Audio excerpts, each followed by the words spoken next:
ดีพี่น้องตอนนี้กำลังมาฮอดงาน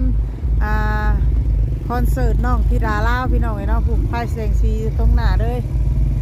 สบายดีFCกูคนมาเบิ่งน้ำกันเด้อพี่น้องไอ้เนาะงานสีคือขึ้นสไลด์เบิ่งนี่โป้เสียงตู้เสียงเทป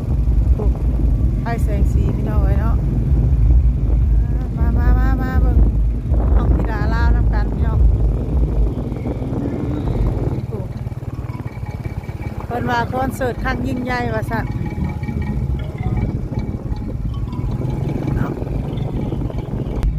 มาฮอดแล้วพี่น้องมาฮอดงานแล้วเนาะ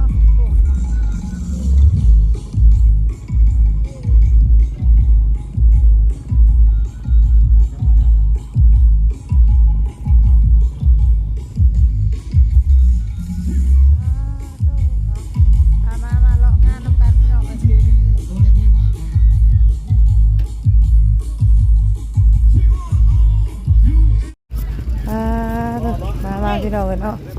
มาเลาะงานมาเนี่ยเนาะงานคอนเสิร์ตที่เซโนพี่น้องเลยอันห่านลายตัวนี้บ่พาลูกชายมาโดยตรงนี้จะมายังมางานจับดีๆเสือนะที่ลาลาวโอ้มาเบิ่งคอนเสิร์ตที่ลาลาวเพิ่นว่าเนาะ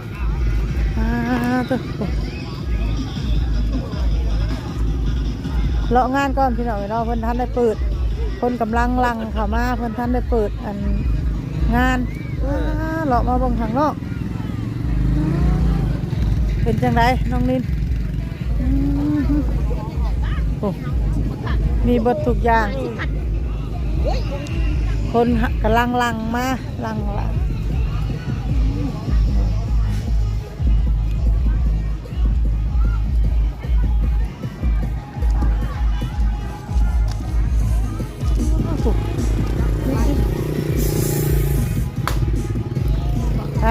พี่เรามาพี่โอ้ถือว่างานเนาะพี่น้อย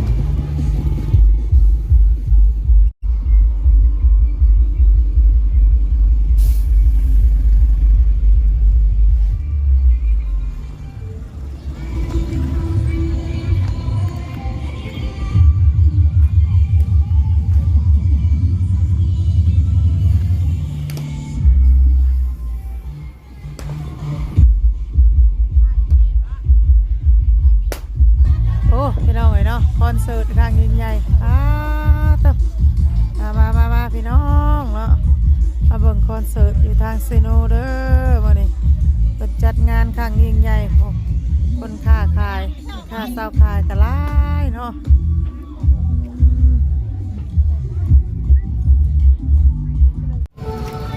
พาน้องลินเดาะพี่น้องเอ้ยบาดเนาะโอ้มาเบิ่งคอนเสิร์ตเอารถด้วยลูกวันที่19ที่3วันได้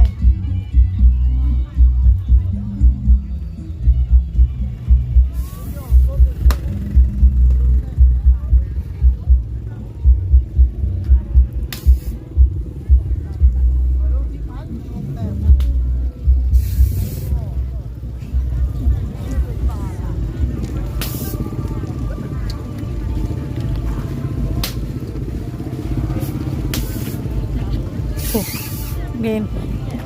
ทางพุ่นก็มีไอแสงสีตัวนี่เลย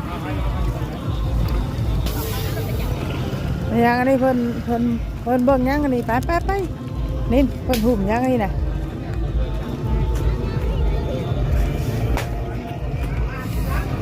โอ้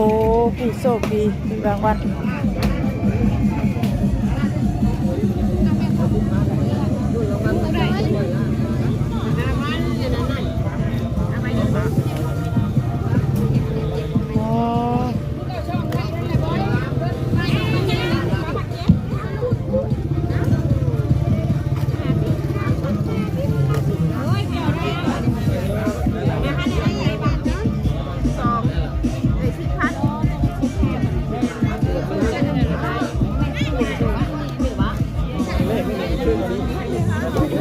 โอ้เพิ่นสิรุ่นโซกพี่น้องว่าเสี่ยงดวงเนาะมีจับสลากกันนะแต่ว่าขูดเนาะถ้ามีเลขก็หันแม่นน่าโชคดีมาเลาะมาทางนี้พี่น้องเอ้ยเนาะทักสแกกับสิพาเลาะก่อนเลาะเบิ่งเอาอย่าระวังนะลูกเราเด้อเอาพาลูกมาเที่ยวเบิ่งคอนเสิร์ตก่อนแม่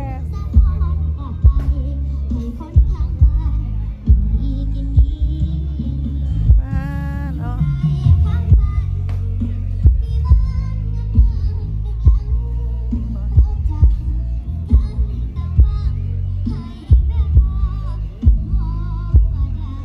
ไปฮอดพุ่นบ่หรือว่าสิกลับเลาะ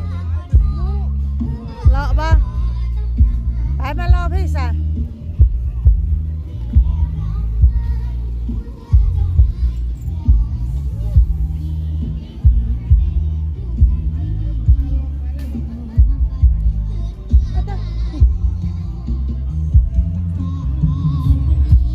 ไปเบิ่งกันคนห้องบ่มันว่าตัวจริงว่า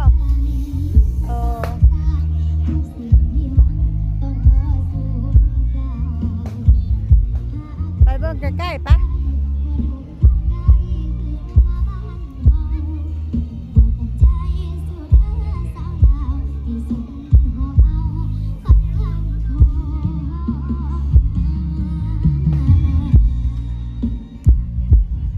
ไปเบิ่งใกล้ๆเด้อพี่น้องเอ้ยคอนเสิร์ตที่ดาลาว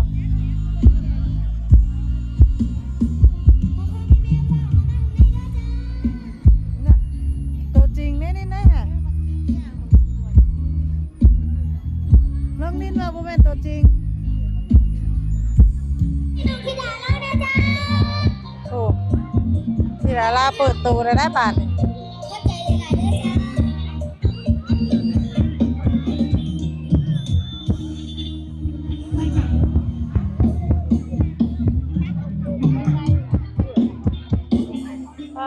คนรอเข้าไปเอาไง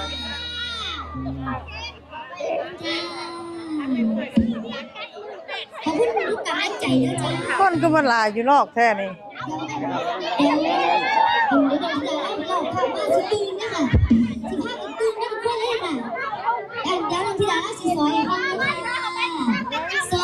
ซอยพี่น้องฟังเลยค่ะ ผู้ถือศาสตร์ก็มี จับธิดาล่าร อเขาเบิ่งอยู่น้ำตาลุ่มลุ่มพอที่ยังไปแล้วไม่รักไปเขา เอาจบเลยบ่ค่ะ โอ้คนแก้มืดกันสิเข้ากินข้าวเบิ่งที่ลาลาว ขอบใจจ้า อ้าวจังไดม่วนหรือบ่ม่วนคือเอาไว้แท้โอ้น้องธิดาเล่าใส่สุดของแม่เจ้ามื้อนี้นะคะผู้ใดอันมาเที่ยวงานมื้อนี้ขอให้ถึงเลขกับสิบผู้ทุกคนเด้อค่ะผู้ใดบ่พอก็ขอให้ถึงเลขนำโอ้คันแบบเฮาซื้อน้ำขวด2ขวดนี่ได้ซะมีน้ำแล้วมีแต่ดีไทยน้อยจะเป็นคนที่น่าสติปเนาะ บ่แม่นเฮาซื้อแบบ คนน่าจะถือดิ ซื้อแบบว่าล่ํปองจังซี่นะแบบว่า3ปอง10ปองสิบ่ได้จักแล้วอย่าเป็นล้านไปซื้ออย่างลูกเจ้าคือบ่เอาไว้พูดละ2ขวดซื้อ2ปอง2ปองจังซี่เด้ตัวไปหลอกค่ะพ่อจ้า แพงตายแท้พลอย สวัสดีจ้า มาแต่บ้านได้นี่ มันต้องแพง โอ้มาแต่ไกลเนาะ แต่มันแพงเกินไป5-6 แสนก็พอแล้ว แม่น หาเงินเพื่อจะได้เนาะ แม่น บ่ได้เข้ามิดจ้อยบัดนี้พี่น้อง เป็นอะไรบ่ได้ข่าวซะ พยายามเข้ามากันเรื่อยๆแล้วกันนะผมว่าน้องมัน เพื่อจะได้7 แสน8 แสน โอ้ นะ ยแม่ใหญ่เฮาตั้งใจมาอย่างดีว่าสิได้มาเอาจะเอาสารมาปูเบิ่งดิเป็นสมอยผมมีเงิน800,000 บาทนี่ เจ้ามันถูกเนาะ หนาว แบบว่าเฮาอันว่าซื้อแบบว่าประมาณ2ปองหรือ3ปองนี่บ่ได้บ่เนาะเจ้าก็บ่ไปถามเบิ่งบ่ได้ต้องเป็นนางอย่างเดียว ซื้อเบียร์1แกนก่อนเพิ่นว่า โอ้ถ้าแบบสิแสดงว่าเฮาก็บ่ได้เบิ่งแล้วแบบนี้เนาะ ลังละ8 แสน เพราะว่าเฮาบ่มีเงินเด้เนาะเพราะว่าหลายผู้หลายคนก็เข้ามาเบิ่งพี่น้องเนาะมาเบิ่งทางเพิ่นเปิดคอนเสิร์ตทางน้องพิราลาผู้ ไปเบิ่งเลย ไปเบิ่งหมดจะเจาะคุณแรกทางหัว ไปเบิ่งทางน่ะ แม่นน้องลุงเขาก็ถือสากถือมอนมานํว่าสิมาเบิ่งบัดแต่ว่า เริ่มอยู่แต่บ่มีนั่นเข้าแล้วว่าเนาะทางเข้าเพิ่นจะเป็นเลาะเลยแต่ก็บ่เป็นหยังพุ่นน่ะถึงสิบ่ได้อันน่ะเบิ่งแต่ว่าไล่มาร่วมงานก็พอใจว่าซั่นเนาะพี่น้องเอ้ยเนาะโดยถือว่าพี่น้องเฮานี่มา FC ทางของน้องพี่ลาลาวนี่หลายพี่น้องเนาะหลายสมมาพาควรพ่อแม่เพิ่นก็พ่อแม่เพิ่นก็ผู้ถือศาสตร์ถือมอนมาเนาะว่าสิมาเบิ่งน้องพี่ลาลาวพี่น้องเอ้ยโอ้ยเตรียมเด้อกำลังมาถือศาสตร์มาพร้อมไหน ถือศาสตร์มาจาก8แสนเลยบ่ได้เข้าบาทนี้เป็นไดเลย 800,000กีบเนาะ แม่น800,000กีบพี่น้องเอ้ยเนาะเพื่อสิหาได้เนาะก็ถ้าว่าสั้นๆก็แบบขายเป็นขวดเป็นหยังขายอยู่เนาะเป็นปองหั่นนะ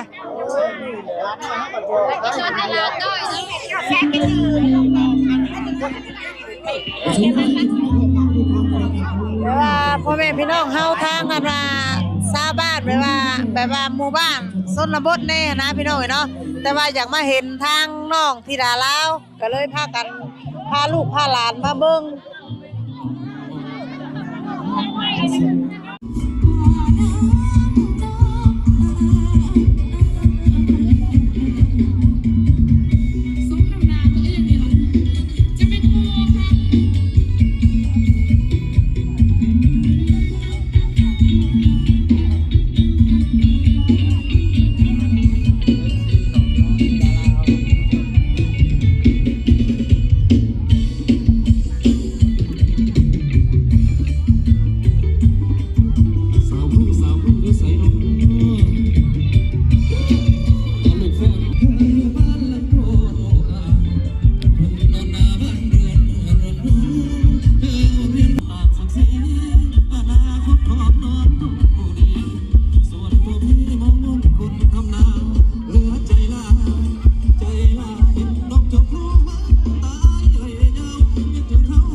เสียงจริงของน้องเพิ่นว่า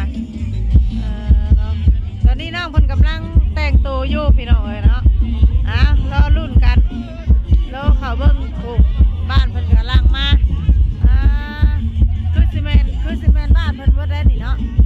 มาลำกันนี่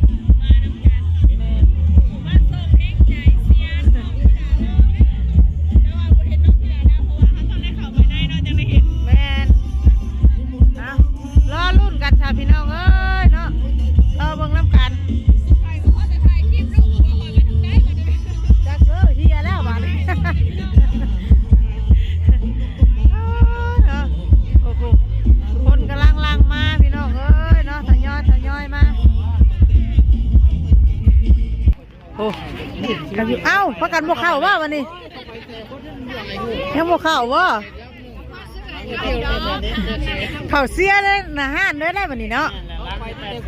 เลยไปกันแล้ววันนี้เด้อสบายดีเด้อพี่น้องเอ้ยสิเข้าไปบ้านนี้สิเข้าบ่ได้บ่เจ้ากันเอาอีแม่อยากเข้าสิมาเบิ่งสิบ่เข้ามาเบิ่งสิบ่เข้าแล้วว่ะแม่อยากเข้าพาไปเดินเข้าแล้วเนาะมาเบิ่งเลยเด้คนว่าคนละแสนเนี่ย ได้ไปแบบฟรีๆโดยไม่ได้เสียเงินจักบาทจักกี่ก็อุ้ยเนาะมื้อนี้ก็พ่อแม่พี่น้อง3คนดิไปนั่นเองนะพี่น้องเนาะนอกจากมื้อนี้แล้วมื้ออื่น2มื้อนะพี่น้องเป็นงานคอนเสิร์ตต้นรับปีใหม่ถ้าลมหนาวบ้านทางพ่อทางแม่เพิ่นบัดนี้จังได๋พ่อแม่สิเข้ามานํลูกนั่นบ่บาดนี่เนาะพ่อแม่น้องพี่ล่ะโปรโมทช่วยกัน3ปองแสนกีบโอ้3ปองแสนกีบ3ปองแสนกีบนี่นะต่อคนบ่หรือว่าทางใด2คนนี่2คนนี่ได้บ่3คนโอ้3คนโอเค3เขาได้เลยแสนกีบเลยเอา3ปอง3คนเนาะมาพี่ก่อนสิไปสู่เดี๋ยวบาดเอาเลยมานี่นะเบิ่งอีกมีพอทางอยู่เด้ออุดหนุนซอยกันพี่น้องเอ้ยเนาะ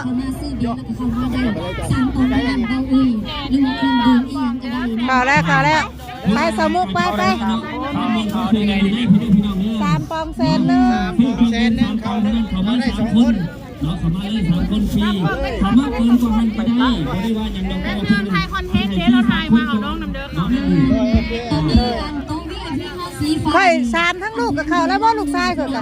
เข้าใจแล้วโดยไปเข้าไปพร้อมกันซะต้องไปถามผู้ขายก่อนไป3ทั้งลูกค่อยแล้วน่ะ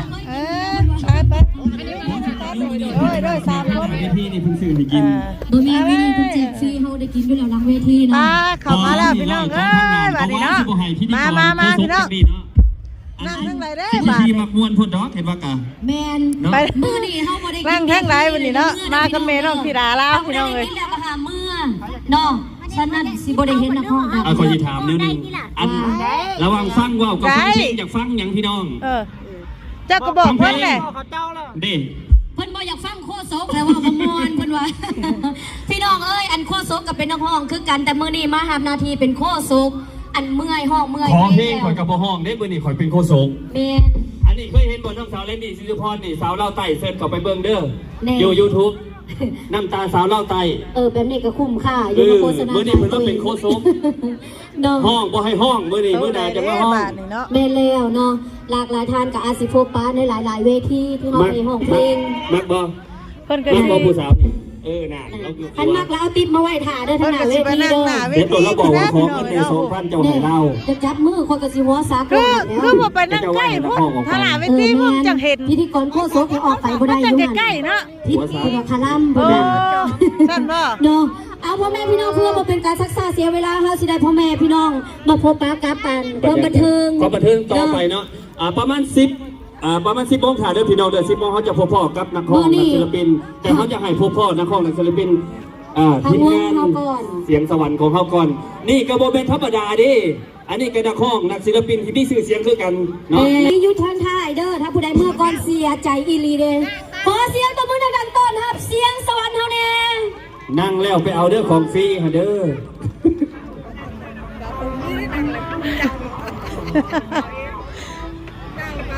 สวัสดีสวัสดีอยู่ครับทีมงานเสียงสวรรค์เข้าไปแล้วกันว่าช่วงนี้นะครับไปยับกันเข้ามาได้เรื่อยๆนะพี่น้องเด้อช่วงนี้งานเริ่มแล้ว มาแล้วพี่น้องอยู่กับทีมงานเสียงสวรรค์ครับ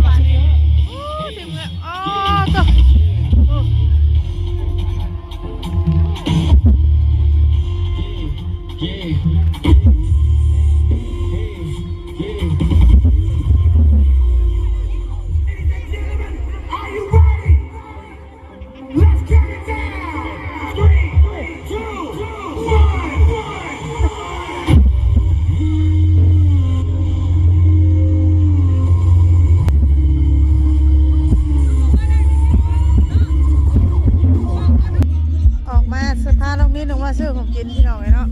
ก่อนสิเข้านั่งรอที่ดาลาวลูกศิษย์มีนั่นน่ะกิน